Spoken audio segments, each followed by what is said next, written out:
I'm sure that no one will see this video, but I'm making it anyways. I went through, kind of back up a little bit.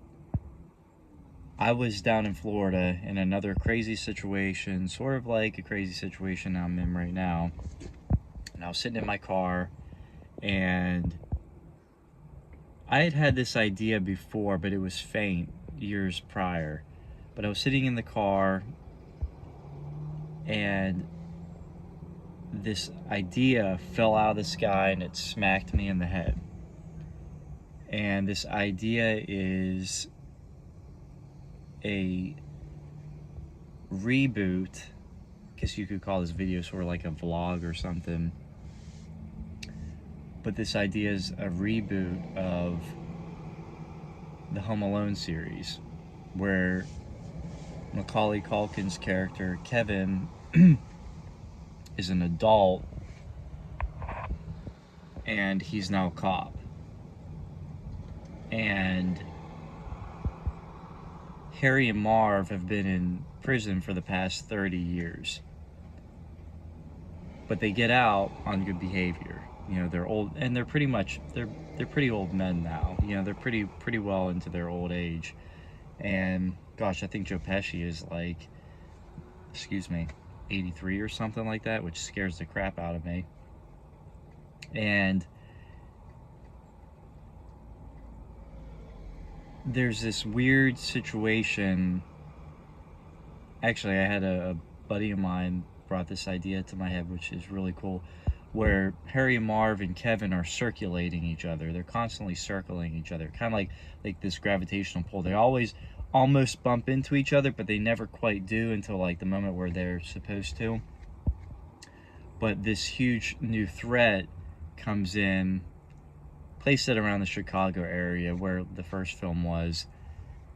And with all this new technology and home break-in security systems, somebody or some team of people have started hacking into the system and breaking into these people's homes, many people's homes.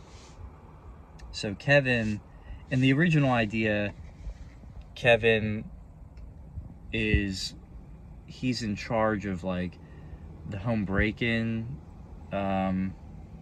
department. Like he's like in charge of that department of the police department that he's working in. But I don't know if I would really keep that in the end. But long story short, all of this stuff is really technologically advanced, and Kevin it's a lot for him to deal with on his own, and he's trying to figure it out. And then Harry and Marv come back into his life, so it's like, you know, a double whammy. But in order for Kevin to figure out how to bust these guys and figure this stuff out, he teams up with Harry and Marv, and they get together and take down this new threat.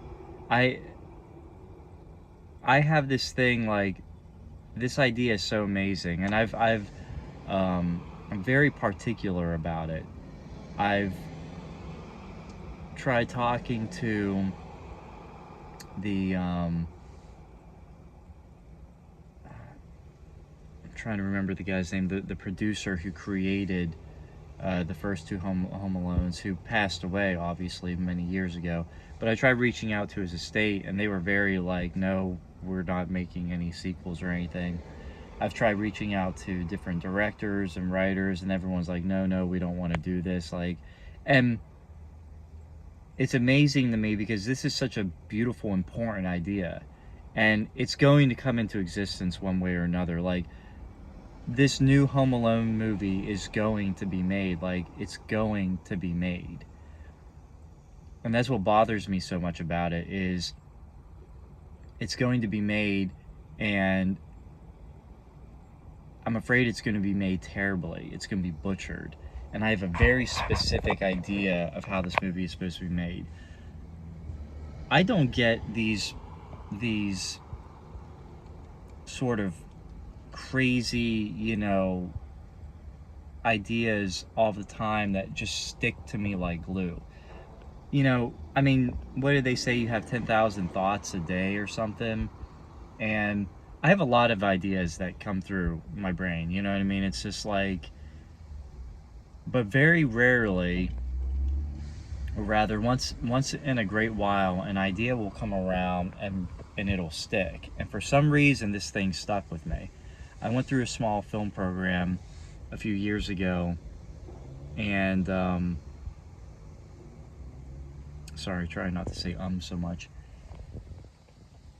For the final, actually through the program, there was different writing classes and stuff, and I worked on this script. I worked on this script, and for the final project, there's a final product where you worked with the other students, and then a final project, which was your own individual thing. The big thing with that was, well, they gave you two options. One option was to make a short film, which I had a really wonderful idea for, which I still have the short script. And then, but I didn't shoot it because the second option for your final project was to write a full screenplay. And I wanted to finish this screenplay. Now I have the screenplay. It just sucks, you know, it's just terrible.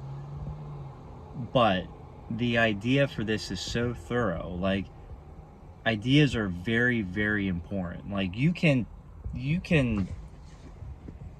have a finished product and it be like flawless, but if it's a crappy idea, like, who cares?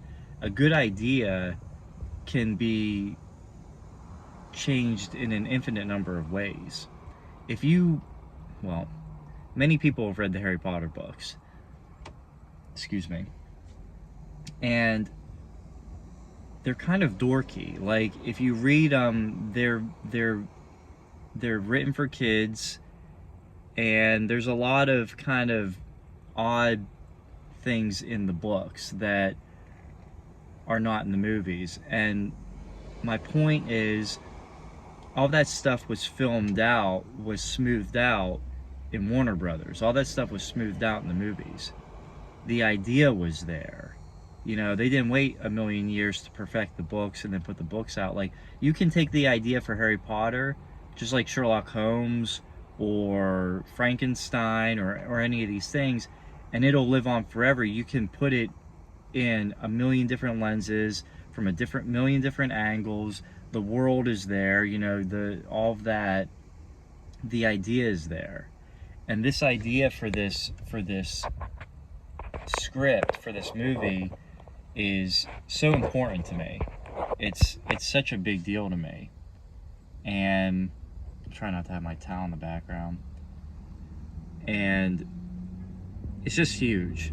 It's just huge. I mean, this thing, I've worked on this thing for so long, but there's such a barrier, I guess you would say Hollywood.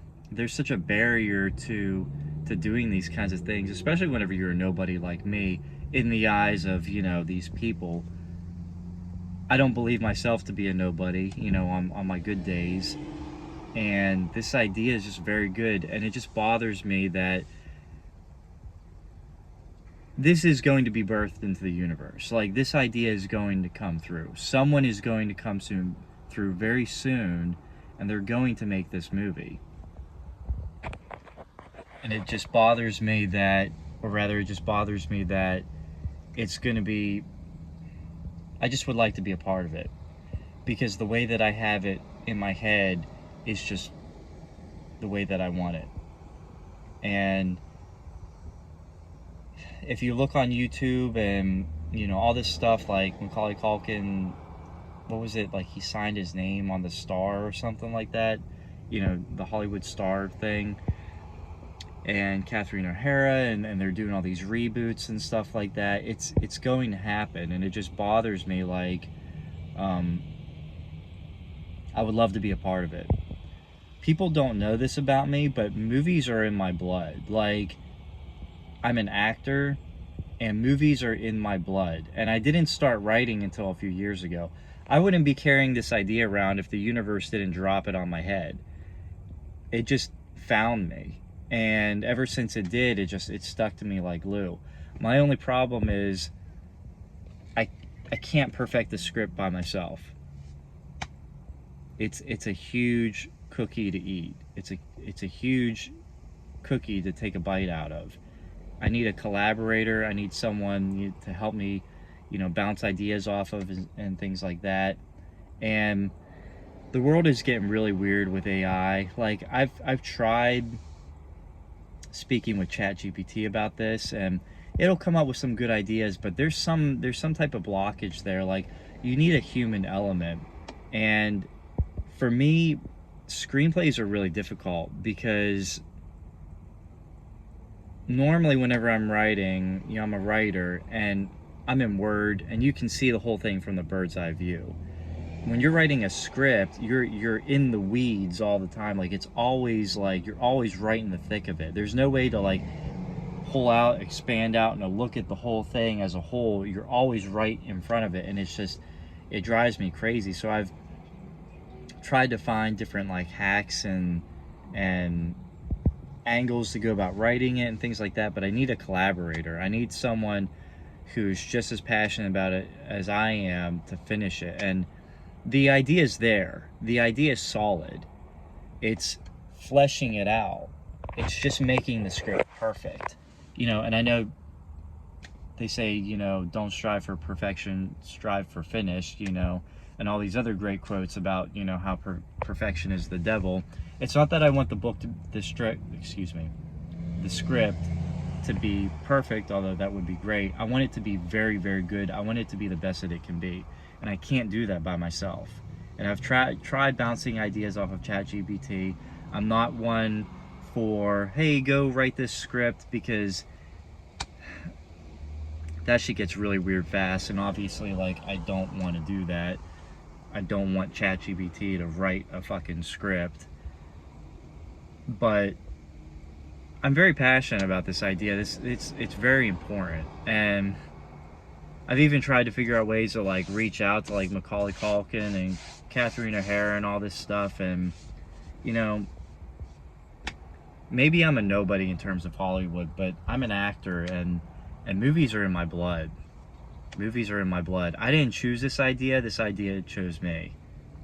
I'm just the host.